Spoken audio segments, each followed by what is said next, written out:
Olá, pessoal! Tá começando mais o Cônica Minolta Podcast. Eu sou a Mayara Nascimento e o tema de hoje é Inteligência Artificial em Exames de Imagem e Raio-X. Para falar sobre esse tema, eu tenho convidados aqui especiais, o Marcelo Benvenuti, que é físico e especialista em radiodiagnóstico. Ele atua na área de pesquisa e desenvolvimento e inovação aqui na Cônica Minolta. Bem-vindo, Marcelo. Obrigado. Estou aqui também com o Ian Fonseca, engenheiro biomédico e especialista de produto focado em inovação e soluções para radiologia. E nosso convidado especial, Fabrício Machado, médico radiologista e diretor de inovação na Prevent Senior. Bem-vindo, pessoal. Obrigada pela presença. Obrigado. Bem-vindo, obrigado. E para começar, então, falando em inteligência artificial, que é um tema que assusta um pouco, né? Mas quais são os impactos da inteligência artificial na carreira do radiologista? Porque, se bem usada, ela pode trazer benefícios, né? Pode. Posso começar? Claro, com certeza. Vamos lá. Eu acho que é o seguinte, a inteligência artificial, a gente, como radiologista, e eu sou radiologista, né? Já fui líder de equipes de radiologistas e eu entendo a inteligência artificial como uma ferramenta de auxílio à decisão. Ou seja, uma ferramenta que você utiliza para melhorar a qualidade do seu trabalho, né? O que a gente tem visto hoje é que isso impacta de alguma maneira o fluxo de trabalho dos radiologistas. Porque quando você tem uma ferramenta de inteligência artificial, isso eu estou falando para o médico radiologista, que consegue aumentar a produtividade desse radiologista e melhorar a qualidade dos exames e dos laudos que ele faz, você tem uma ferramenta que ajuda não só o radiologista, mas o paciente, né? Então a gente tem que ampliar um pouco mais. O que vai acontecer na carreira do radiologista? Ele não vai poder ser aquele radiologista que fica dentro de uma sala escura, não olhar para ninguém do lado de fora e falar, não preciso aprender mais nada, porque essas ferramentas elas requerem um aprendizado que a gente chama de lifelong learning. O radiologista sempre vai ter que estar aprendendo como lidar com essas ferramentas para encaixar no trabalho dele, para que ele possa não ser retirado daquela posição. É assim que eu acredito. Ainda tem muito tempo para a inteligência artificial eventualmente e nem sei se ela vai fazer isso, substituir o radiologista, mas o que ela pode fazer? Ela pode auxiliar no nosso trabalho, como uma ferramenta de auxílio à decisão. Então, assim, é uma medida de acurácia, né? Então a gente trabalha com acurácia e efetividade. Claro que há uma crescente muito grande dos usos das ferramentas de inteligência artificial em todos os âmbitos. Isso é inevitável. A gente vê que a eficiência para a prestação de todas as respostas, né? A busca por resposta, ela ficou cada vez mais rápida. Então, a gente tem mais eficiência, uma acurácia melhor nessa sugestão. E aí, doutor, se a gente for parar para pensar em algum risco de utilização, né? A gente viveu aí recentemente alguns retornos inadequados das ferramentas de IA, né? Então, ele vai te responder de qualquer forma. E aí, você acha que assim, nessa crescente, sabendo que a gente tem muito a aprender, acredita em algum risco na utilização dessa ferramenta na radiologia? Então, eu acho o seguinte... nos últimos 2 meses a gente viu a popularização do ChatGPT, que é uma ferramenta antiga, né? Assim, ela não é uma ferramenta nova, mas a popularidade dela apareceu aí nos últimos 2 meses, todo mundo começou a usar. E começaram a observar que ela dava respostas que não eram exatamente inadequadas, as que a gente estava procurando, inadequadas, né? Com uma acurácia baixa, que elas não prediziam, na verdade, a realidade. O que a gente tem que pensar nisso? Hoje, as ferramentas que são utilizadas na radiologia, elas devem passar por alguma parte regulatória e por especialistas para que eles falem o seguinte, olha, essa ferramenta, ela realmente dá a resposta que eu gostaria de obter. Então, são usos diferentes. Eu tenho o ChatGPT, que eu acho que popularizou a inteligência artificial, porque ele chega para o usuário de uma maneira fácil, todo mundo pode entrar lá na web e pesquisar. As ferramentas que vão para um especialista, não, essas ferramentas devem ser mais estudadas e reguladas antes de cair na mão do especialista. E o especialista também faz um uso muito mais consciente da ferramenta, né? Ele não é uma pessoa que não sabe do que se trata aquele problema, não, ele sabe. Então eu acho que existem 2 coisas. A gente vai precisar ter uma regulação, sim, para não... e já existem regulações. E o processo de estudo, pelo menos, né, de como validar, checar e conferir segurança para o usuário, né? Imagino que isso também seja muito importante, porque a sugestão, ela sempre tem 2 vieses, né? Ela pode ser uma sugestão tanto positiva quanto negativa. Então, na hora que a gente estabelece diretriz e viés, você fica ainda mais assertivo naquilo. Eu acho que esse processo de regulamentação, quando ele acontecer, vai entregar um bojo, né, uma segurança na operação maior, alguém vai se responsabilizar. Sim. E tem uma coisa interessante também, que a gente, quando pensa na radiologia, a gente pensa no laudo, né? Sim. Mas a radiologia, existe uma jornada digital do paciente na radiologia. Primeiro ele marca o exame, né? Você pode ter uma inteligência artificial ajudando, por exemplo, a controlar claro. agendas. Depois que ele marca o exame, ele vai até o aparelho. E se você tem uma ferramenta de inteligência artificial, por exemplo, reduz a dose no paciente, você nem chegou no radiologista ainda. Isso. Mas ela reduz a dose e proporciona um exame que é menos impactante, menos mal, ele não traz nenhum risco para o paciente. Agora eu estou falando em exames que tem radiação ionizante, né, que são raio-x, tomografia. E pós isso, você também tem o técnico que vai posicionar o paciente. Se você tiver uma inteligência artificial para ajudar o tecnólogo ou o técnico nesse aspecto, a não errar, também é interessante. Então tem toda uma jornada até chegar no laudo. Isso. Normalmente a gente fala muito do radiologista e laudo, mas essa jornada inteira já existem ferramentas que fazem isso, né? E sempre a gente tem que tomar cuidado. Elas estão ajudando ou elas estão pondo mais o paciente em risco? E isso normalmente a gente precisa de um especialista para analisar. Ele precisa avaliar se essa ferramenta tem a acurácia, se ela entrega realmente a verdade que a gente estava procurando. Sim. E importante nortear também como realmente funciona essa tecnologia de inteligência artificial na área da radiologia, né? Porque diferente do ChatGPT, né? O ChatGPT, o algoritmo vai buscar informações de texto que estão disponíveis na internet, e aí tu não tem assertividade, não tem segurança, né, daquele texto que está lá disponível na internet.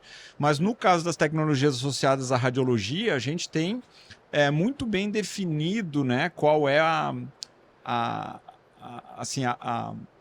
aonde ele vai buscar a informação, né? E toda a definição da radiologia, seja no raio-x, seja na tomografia, ela está associada aos processos de aquisição da imagem. Então, é muito fácil para o especialista, na hora que ele está ensinando a máquina, né, de que aquele coeficiente de atenuação ali da radiação, ou seja, aquela porção de tecido que absorveu mais a radiação, ele é mais denso dentro do paciente. Há uma correlação muito direta, muito específica, né, daquele tecido com o resultado da absorção da radiação X. Então, as possibilidades de erro em relação a esse algoritmo, elas diminuem muito, né? Principalmente porque a gente tem aí o especialista ensinando a máquina, né? E no caso das tecnologias mais eficientes hoje, né?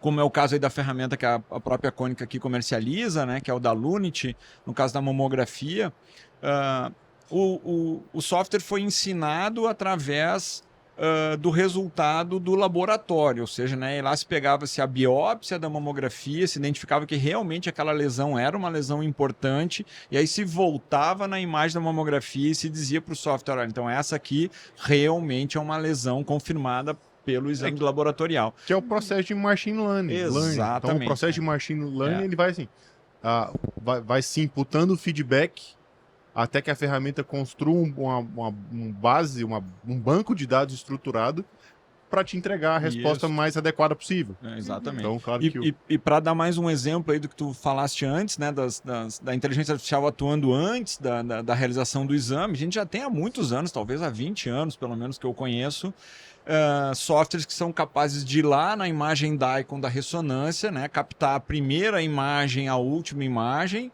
e aí faz uma estimativa de quanto tempo aquele, por exemplo, né, um protocolo de joelho, né, e aí devolve lá no RIS, né, tendo integração de PACS e RIS, devolve lá no RIS que o exame de joelho está levando 12 segundos.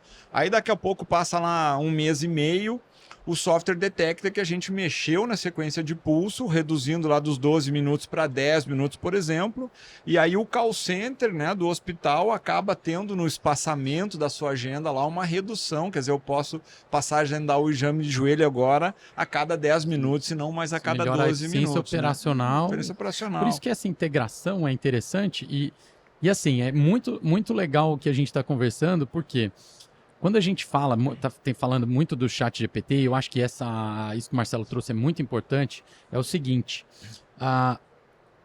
hoje, os treinamentos, por exemplo, de algoritmos como a Lunit, ou enfim, que treinam mamografias ou treinam raio-x, eles são feitos por especialista. O especialista coloca uma etiqueta naquele exame, a gente chama isso de label, é um tipo de machine learning supervisionada, né, que é o nome disso, e nesse caso até uma deep learning que é feita, mas é muito mais provável que o que saia desse algoritmo seja muito mais acurado.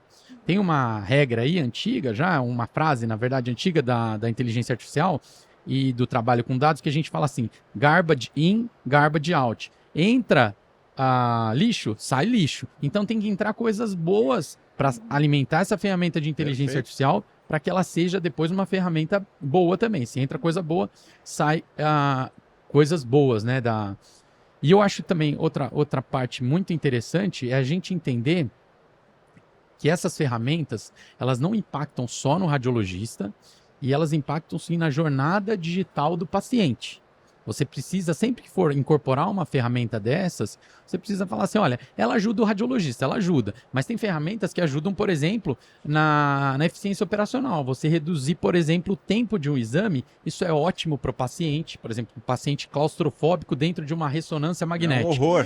Você melhora a qualidade e experiência do paciente, você melhora a custo-efetividade do seu processo, porque você está transformando uma agenda de 10 pacientes numa agenda que você pode fazer 20 pacientes. Ou né? até ajustes mais menores, né? Um ajuste de 20% numa agenda de 10 pacientes são 12. Mas também Sim. são 2 pacientes que você admitiu a mais. Então, é uma crescente nessa produtividade. Sim. Eu acho que a gente, quando a gente começa a imaginar essas ferramentas, a gente tem que perceber duas coisas, né, que estão acontecendo, que são o radiologista não pode mais fugir dessas ferramentas, porque tudo que a gente tinha, os ingredientes que a gente precisaria para desenvolver inteligência artificial, que são técnica computacional, né, ou poder computacional. Esse poder computacional aumentou exponencialmente nos últimos anos. A gente tem dados, que é Big Data, tem capacidade de armazenar e tirar dados. Por exemplo, a gente estava conversando antes, hoje tem exames de raio-x aqui que você acabou de bater o raio-x, você tira todos os dados daquele exame e já manda para um banco de dados. E por último, a melhoria das técnicas de algoritmos de inteligência artificial, de machine learning, deep learning, agora os modelos mais novos, transformers, que são esses modelos do ChatGPT. Então você tem esses 3 desenvolvimentos. Então a gente está num momento que realmente a gente precisa olhar para isso com muita atenção. Eu falo, precisa ter cuidado também? Claro, porque isso se cai na mão de pessoas que não sabem utilizar, é exponencial o estrago, né? Porque é muita coisa que você consegue fazer. Hoje, por exemplo, você consegue ter um achado de raio-x depois que você manda ele para uma inteligência artificial e no máximo aí 30 segundos ele te responde. Imagina a escalabilidade desse processo quando ele é feito errado. Então você tem que garantir que ele seja feito certo. E outro lado disso tudo é que o radiologista ele precisa se reposicionar. O radiologista, o técnico de radiologia, todos os players que estão envolvidos nessa jornada digital da radiologia, eles precisam se reposicionar para entender o que isso faz e para falar, olha, agora no sistema, com essa nova ferramenta, como eu preciso trabalhar? Né? E isso exige aprendizado contínuo. É um processo de mudança e migração contínua. Então a tecnologia veio justamente numa escalabilidade, numa assertividade, numa eficiência que todo mundo está buscando, né? Então, o prestador de serviço de saúde, como instituição, vai buscar essa eficiência no processo. O fornecedor vai buscar o desenvolvimento das ferramentas para te entregar essa escalabilidade. Então, assim, é uma cadeia que ela é puxada de ponta a ponta, desde a instituição de saúde ao fornecedor, e claro que passa pela mão e pelo uso do operador, né? Então, já aí, como brincamos anteriormente, né, parte desse sistema, assim, o reprocessamento de imagem, né, o processamento de imagem, ele já vem sofrendo, né, ou passando por uma inteligência artificial para te entregar com eficiência uma imagem bem feita, que era o que a gente estava pensando no laudo.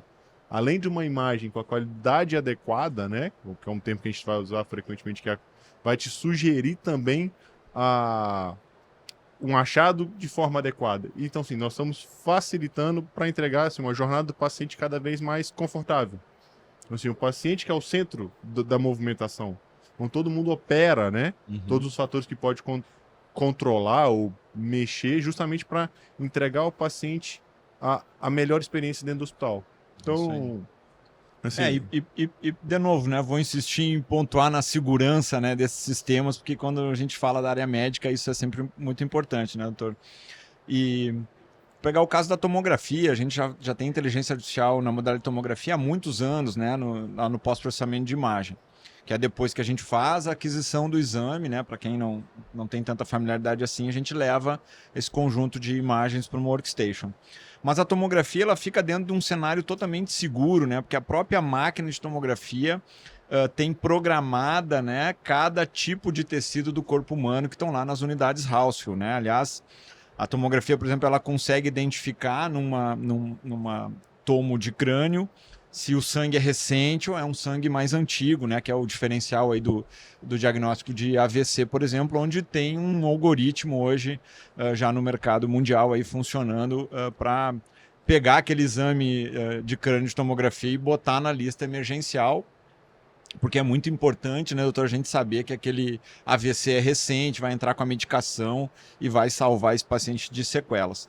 Mas como na tomografia a gente tem todos os tecidos do corpo humano associados a uma escala, né, de uma escala Hausfield, essa possibilidade, né, esse perigo, vamos falar assim, de uma inteligência artificial cometer um erro, ela se reduz muito, né? Vou dar um exemplo, por exemplo, para quem nunca teve essa experiência, já vi isso na tomografia. Um paciente caiu, né, de uma árvore e teve um pedaço do galho enfiado no abdômen. E aí, quando tu vai lá com a ferramenta da tomografia, bota um ROI em cima da madeira, o tomógrafo não reconhece madeira, porque a madeira não está na escala de tecidos programada. Então, de novo, né, a inteligência artificial ela fica muito restrita e isso dá uma segurança muito maior, porque a gente tem certeza absoluta do que aquilo que a imagem, né, através do raio-x está nos entregando por diferenças de absorção da radiação X em cada tecido humano. E acho que é muito importante sempre a gente deixar isso bem claro, né? As inteligências associadas à radiologia, elas não vieram para dar o laudo no lugar do radiologista. Elas vieram para chamar atenção e impedir que uma determinada lesão, e existem lesões muito pequenas, né? A mamografia lida com lesões da ordem de 0,3 milímetros às vezes, né? Vieram para chamar atenção naquele momento ali, porque uma coisa que a máquina não tem e o ser humano tem é o cansaço, é o estresse físico, né? E vocês radiologistas têm uma jornada, às vezes, de 8, 10 horas de trabalho, e é claro que essa eficiência vai chegar lá no final dessa jornada e vai diminuir bastante. Então, a inteligência artificial ela vem para chamar a atenção de lesões, de regiões, né, naquela imagem, e aí vocês botam a atenção naquele lugar e vão poder fazer o trabalho com mais segurança. Eu acho sempre importante deixar claro isso, né? Isso é super importante, né? O computador não cansa, não tem férias, não tem 13º. Mas vocês viram que outro dia na internet mostrou um computador que cansou de carregar as pilhas e caiu, né? Mas eu acho que de qualquer jeito, o que a gente também tem que pensar, né? Quando a gente dá o zoom out, né? A gente olha lá de cima o setor de saúde. O setor de saúde busca duas coisas. Ele busca qualidade e controle de custos. Porque a gente vê que o sistema de saúde hoje não é sustentável do jeito que ele está. Verdade. Né? Você está vendo isso pipocar em várias partes do mundo, o grande problema do sistema de saúde ficando mais caro. As tecnologias, como a inteligência artificial, são uma das maneiras, né? As tecnologias são uma das maneiras da gente conseguir equalizar essa balança. Exatamente. De custo e qualidade. E a radiologia, eu acho que tem ela está um passo à frente, né? Todos os sistemas radiológicos. Por quê? Porque o que a gente está falando hoje de inteligência artificial, a gente já vê no mercado da radiologia há muito tempo. Ele não chegava na ponta, na mão do médico, né? Mas ele já estava lá em muitos sistemas, por exemplo, softwares de processamento de ressonância magnética, tomografia, enfim, raio-x. Então a gente está um pouco à frente nisso. Eu acho que é só assim, o radiologista tem que tomar o cuidado de entender que o mundo mudou, que não dá para ficar separado dos outros sistemas e aprendendo como lidar com essas tecnologias. Hoje, como que eu faço isso, né? Com o meu time, eu ensino as pessoas a como utilizar aquilo da melhor maneira. Como que você vai utilizar? A gente tem, sei lá, mais de 500 mil raio-x que já passaram por inteligência artificial. Como que você utiliza esse sistema? Ele dá lá 10 achados para você. né? Como que eu posso utilizar? Eu posso confiar 100% nele? Ou eu tenho que usar como uma ferramenta de auxílio à decisão que ele mostra, ó, olha lá no lobo superior direito do pulmão, que talvez tenha alguma coisa que você não viu. Então isso eu acho que ajuda, mas você tem que ensinar e tem que aprender, né? O médico radiologista tem que aprender como utilizar esses sistemas. E aí você até concentra esforços, né? Então, assim, concentrar o esforço num achado, numa pré-visualização. Então você tem uma pré-visualização, uma sugestão. Vamos concentrar esforços nessa visualização. E também um bate-papo com outro médico que nós tivemos, ele expôs pra gente que o olhar humano ele é mais suscetível, né, a identificar diferenças quando a gente tem dinâmica. Quando nós temos estático, né, então que é uma imagem estática, acaba que a percepção humana ela perde um pouco da acurácia. E a ferramenta vem justamente para compor, né? Claro que ela não substitui, mas compor essa acurácia e assertividade numa imagem que pode não ser tão simples, né? Então, um achado muito pequeno, um achado da mamografia nessa ordem, um achado de tórax de dimensionamento muito pequeno, se identificado quanto antes, melhor para a experiência do paciente, né? E uma experiência exitosa dele no serviço de saúde. Não, isso a gente vai pensar o seguinte, o médico ele tem uma bagagem médica antes. Claro. Então ele vai olhar aquele achado à luz da medicina que ele Sim. tem. Eventualmente, o que a gente espera é que alguma hora também isso seja visto no aspecto biopsicossocial. Você tem um paciente que tem um problema de tórax, né, uma fibrose no tórax, ele sempre trabalhou numa empresa de amianto e tem uma fibrose, tem um espessamento da pleura, a gente sabe que existem doenças que dão mais isso, né? Então ele vai juntar as coisas, o médico ele vai ter essa capacidade de juntar, o radiologista.